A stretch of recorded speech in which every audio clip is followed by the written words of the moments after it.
What does a successful Apple Vision Pro launch look like? This is MacVoices. MacVoices is supported by Take Control Books, one of the very best sources of clear, concise information on not only Apple's various operating systems, but also key Apple and third-party utilities and more. Visit TakeControlBooks.com and start your library today. So one of the other things, I mean, God, there's so much stuff here, especially since we were off for a week. But there were some discussions had in the off hours at CES about the Vision Pro. There's a big surprise for you. I would like to know what this group thinks that a successful launch of the Vision Pro looks like. And I mean, as far as sales goes? That's the question, Guy. Is it sales? Is it response? Is it app availability? What does, because the press, part of the press seems to be building it up for a big fall, and others are low keying it a little bit. And I'm curious to see what your thoughts are on what a good launch looks like. Mindshare. Ooh, that's interesting, Ben. You want to elaborate? I mean, they've already started that. Yeah. I mean, at $3,500, the initial Vision Pro is going to be a very niche item. You're not going to see a lot of apps out at front because, well, I mean, it's basically building the ecosystem. This isn't really an item that you're going to see mainstream for a couple more years till we get to the actual Vision, which people are going to be able to affordably buy.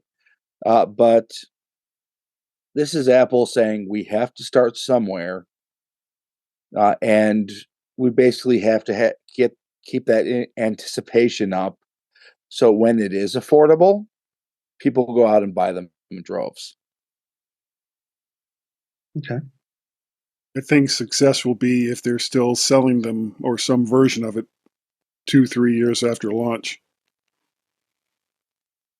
Wow.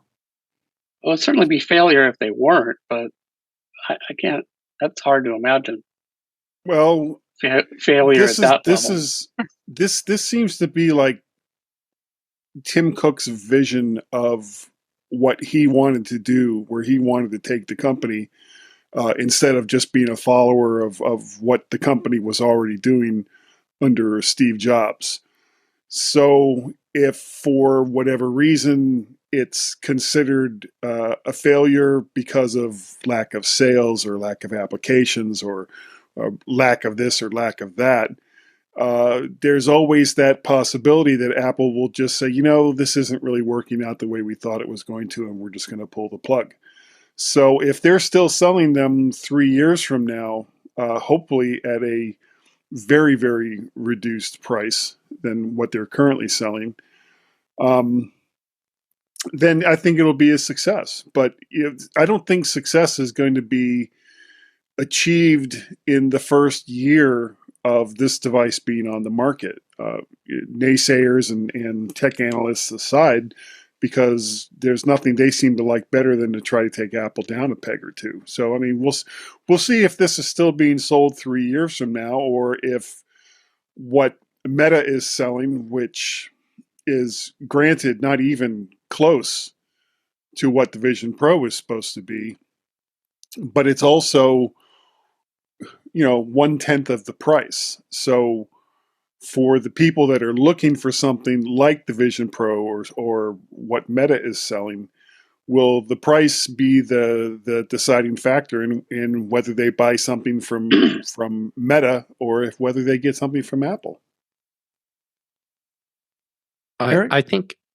Oh, I'm sorry. I was just stepping on someone, wasn't I? No, that's okay. I was going to. Eric had posted something in our private chat. I was going to get him to throw that in. And then Jeff, you're Eric, take it away. Yep.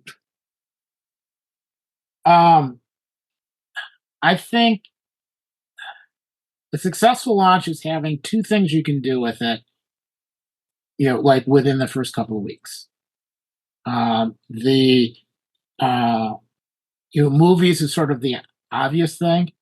and people who, content generators who create movies for the product. That's a nice kind of ecosystem, but that's not enough. It needs something else. And if it's successful at having at least two things, then that gives something for content creators to do. It gives something for other people to do. It gives reasons to buy an iPhone that can produce content, and it's that whole kind of ecosystem bit that's in there. So that's what I'm looking for.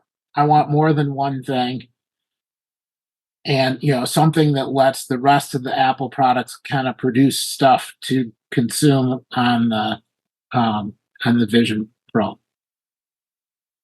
Jeff? Go ahead. Yeah. All right.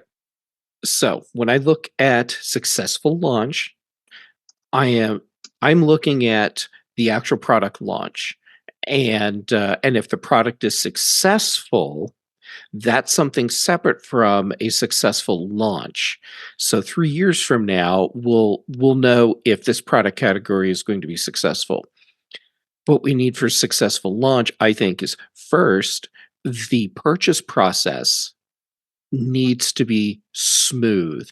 And by that, I mean, are you ordering online? Are you doing the pre-order? You have to have an iPhone or an iPad where you can scan your head so it can get all the measurements and everything. That needs to go off without a hitch. If Apple has trouble with that online ordering process, which starts on Friday, then the media is just going to shred them apart, and the product will hit stores in February with this dark cloud over it, where the media is saying, and people are believing probably, that Apple couldn't even get the order process down. Why should we spend $3,500 on a product that they can't even sell us properly? So that has to go super smooth. Then the other thing is you need to have some real developer support right away. So we need to be seeing a bunch of apps on launch day, and we need to see a bunch of native apps rolling out over the next few weeks. And if we're seeing that to me will be a successful launch. Jim? Well, I have a question, and then I have some thoughts about what Jeff just said too. Well, maybe I should start with what Jeff said.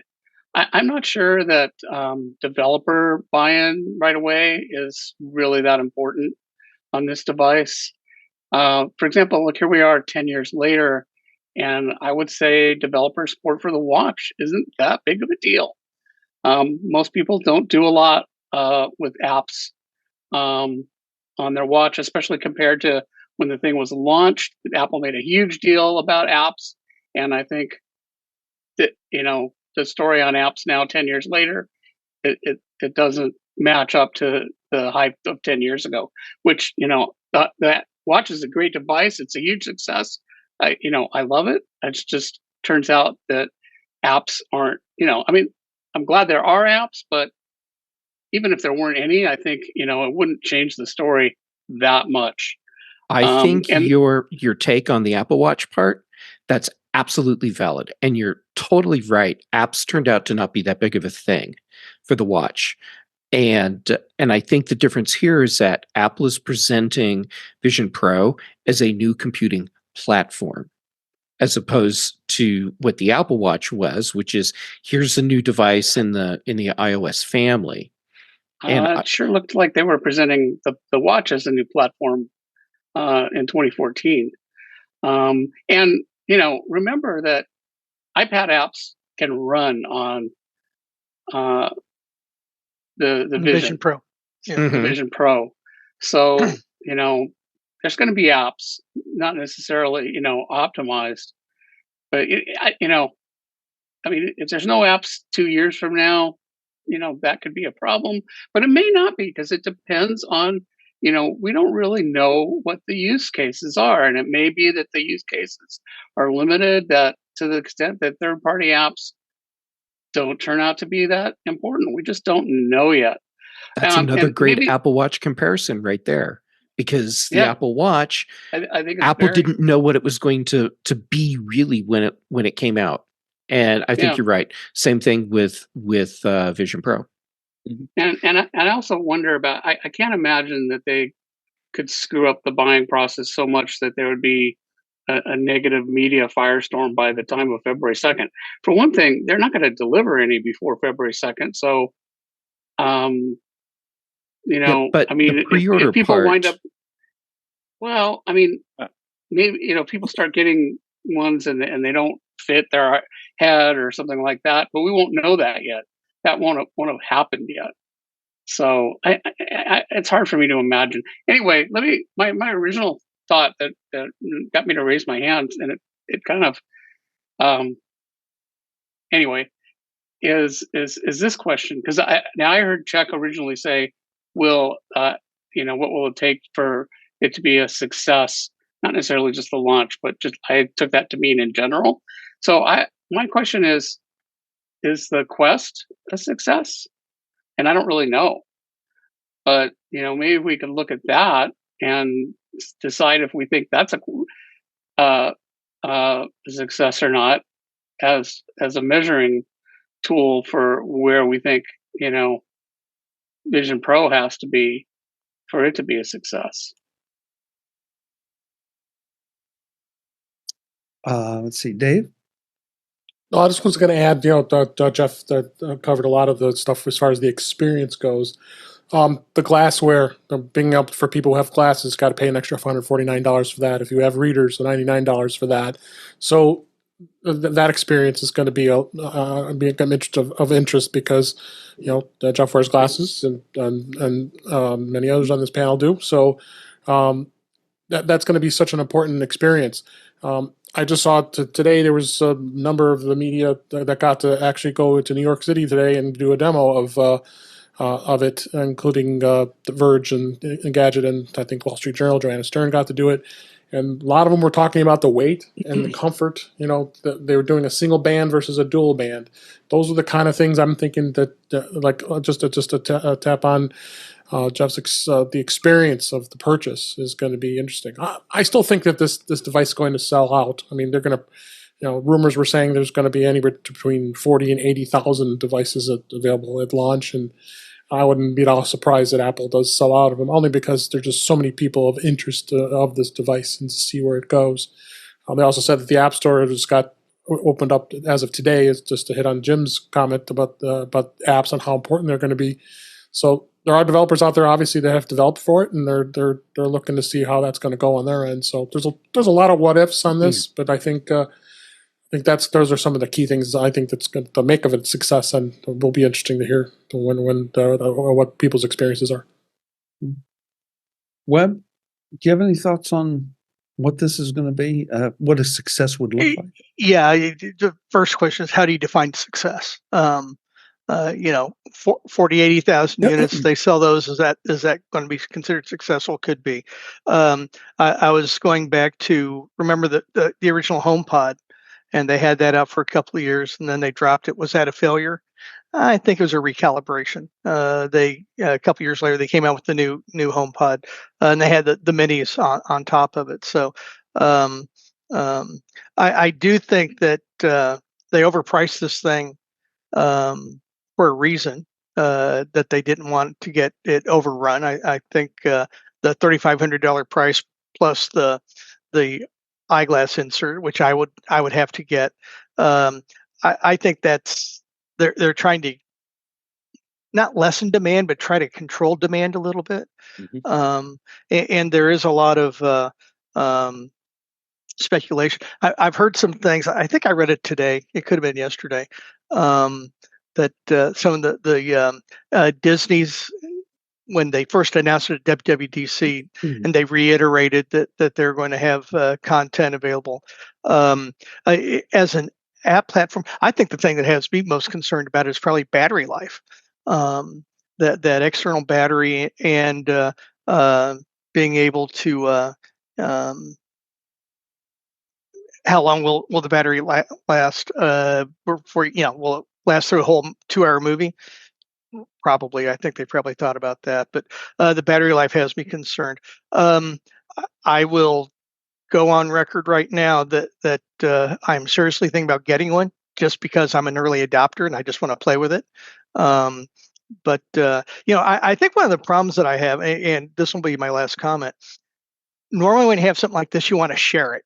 Okay, I have one, and Jeff wants to see it, but because of the way it's designed and the glasses and that whole bit, you can't do that. I think.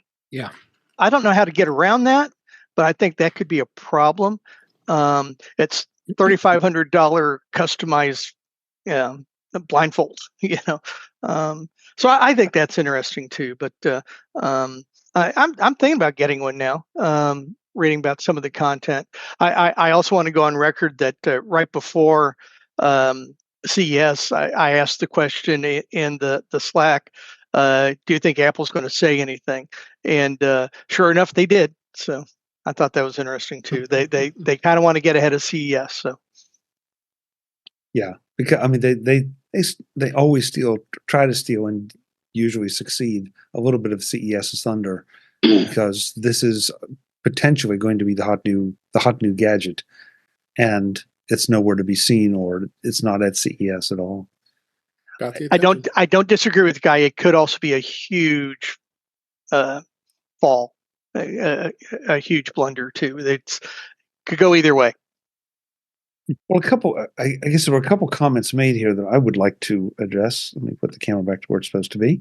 Because Mark Fuccio in the chat room was reading ahead a little bit, and then I think, frankly, I'm not sure. I've lost track who said it here, but I kept thinking about the HomePod. That the HomePod was not judged as a success, and yet it's still in the product line. Yes, it went away and it came back, and when it was going away, all of a sudden it was a hot commodity because it wasn't going to be available. That was sort of strange to me, because it did not get the rave reviews that maybe some of the other devices have, and yet people suddenly really wanted to make sure they had one, even though we had no idea that it was going to be coming back. And I also, Jeff's comments about, I guess, the Apple Watch being a platform, and then I got to thinking about the early days of the iPhone. These were borderline brand new devices that we'd never had access to before. And I think that everyone needs to be just a little patient and not start trying to declare, boom or bust in the first 6, 8, 10 months. Because if this truly is a revolution in computing, spatial computing, then everybody's going to start to have to think about how to think about it. Sort of like we did with the phone. I mean, think about the first iPhone apps. That's great. They were one-trick ponies, and they did one thing, and they usually did it fairly well. And now we have these super hyper sophisticated apps that are augmented by the amazing hardware of the iPhone. It just feels like we have to give ourselves times, along with the developers and Apple, to see where this takes us. And the iPhone evolved too. Yes. I mean, it didn't ship with an app store. That pretty much came about after people started jailbreaking them. So it's what we think the platform is right now doesn't necessarily mean it's going to be that in the future. Well, this is also, I think, the phone market was well developed before the iPhone came out. People use phones by the tens of millions. Watches, they've been around for 100 years. But this is something that is really, there are a few headsets out there, but they're none of, they're not mainstream at all. So this is not, like Apple coming in late and redefining some market that already existed. So yeah, I think it's going to take time. I think, Apple's very patient. They've got the resources. This looks like a project that they've already spent at least 5 years on, and maybe 8, 10 years. So, and billions of dollars. Yeah. I think, Guy, I cannot imagine that there's any way this could not be for sale in 3 years. I don't care what happens. Apple will not give up that quickly. Well, Jim, we'll see. Yeah, Jim, you also brought up another interesting point about you asked earlier, and it just sort of hung there, and that is whether the Quest is a success or not. Yeah, And nobody. I don't know. Does anybody here have a Quest?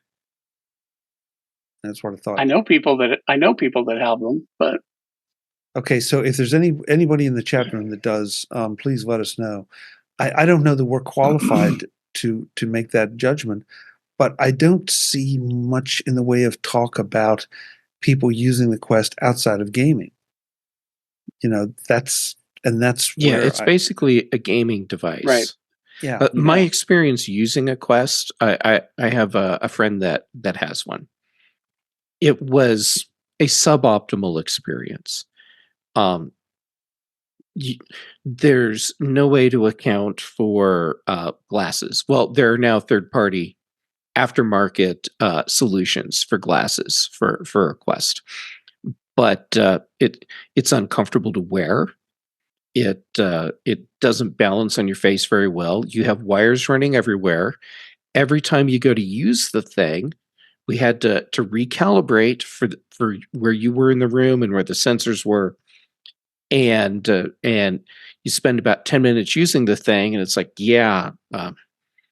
I need aspirin for the headache, not because of where the distance, the diopter distance, but because it hurts to wear. And then if you have to wear glasses under it, well, now you have the added pain of it pressing against your glasses.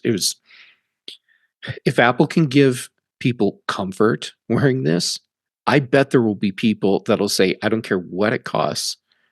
I will pay it just to have a comfortable thing that I stick on my face.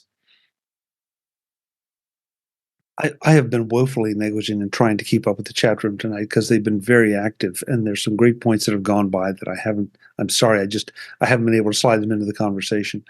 But Kelly Gamont's in our chat room, and one thing that she said that I find a little disturbing. I find a lot of things that Kelly says disturbing, but that's I used to know somebody named Kelly. Yes, but would you say that if she was actually in the room? Are you kidding? I'm not stupid, guy. No, what he would do is say, Jeff said, and then say what he wanted to say. Yeah, exactly. Yeah. No, but Kelly in the chat room says, do I want the Vision Pro? Not really. The Vision Air or the Vision SE? Yes, please. What does that even mean? What does that even mean? Other than the fact that you might be a little bit put off by the price because you don't know what compromises that the Vision, if there is such a thing, is a Vision. What she's a Vision SE or Vision Air or whatever. You don't know what kind of compromises. You don't know how that's going to fit into the value proposition. And I do have a lot of concern about this attitude that's out there that, well, maybe I'll get the next model. I mean, I don't think there's a thing wrong with that, but saying that they expect it to be better priced without having any idea what it is, I struggle with that a little bit. And I struggle with what that'll do to the Vision Pro market as we're getting into it. I love you, Kelly, by the way. Don't come and hurt I have me. a hypothesis on that, Chuck. And my hypothesis is it doesn't matter. It's not going to have an impact on sales. And the reason being is because the people that say, I'll wait for the next model, or I'll wait for the SE or whatever, these are people that were never, ever going to buy the initial product anyhow. Mm-hmm. So you're not losing sales because you're not, it's not people that were going to spend money on the product to begin with. Yeah. Agreed. Okay. Fair point. Yeah. Plus, if Apple didn't have any intention of selling lower SKUs for this, they would have just called it the Vision. Okay, that's another. Maybe, but you can buy an iPad for $2,000. So, but they don't sell a whole ton of them, I would imagine. But So Kelly has responded in the chat room, says to her it means that it'll be less expensive and might be lighter. She's usually an early adopter, but in this case, she can't find a use case for it. Yep. And Kelly, I'm with you on the use case. I think that's one of the reasons I'm hesitating. I want to go and do one of the demos and find out, what it's like and what the current capabilities are.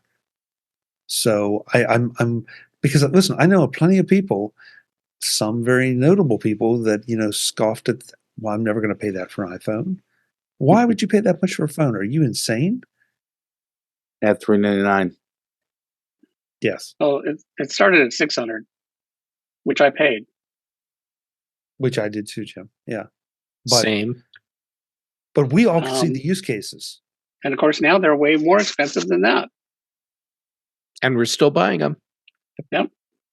Because they still deliver on the use case. You can buy a MacBook for less than you pay for an iPhone. Yep. Mm-hmm. Yeah, good point. Good point. The MacVoices Live panel had even more thoughts on what a successful Apple Vision Pro launch looks like, not just dependent on sales numbers or adoption numbers or anything else, but also some less than specific factors. You'll hear more next time on MacVoices. I'm Chuck Joyner. As always, thanks for watching. Visit MacVoices.com for show notes and to connect with Chuck on social media.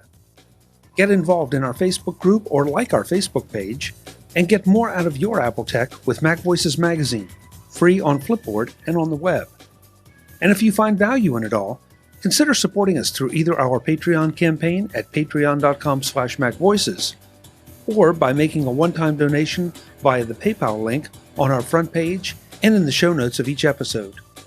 You will join these fine people who help bring you MacVoices.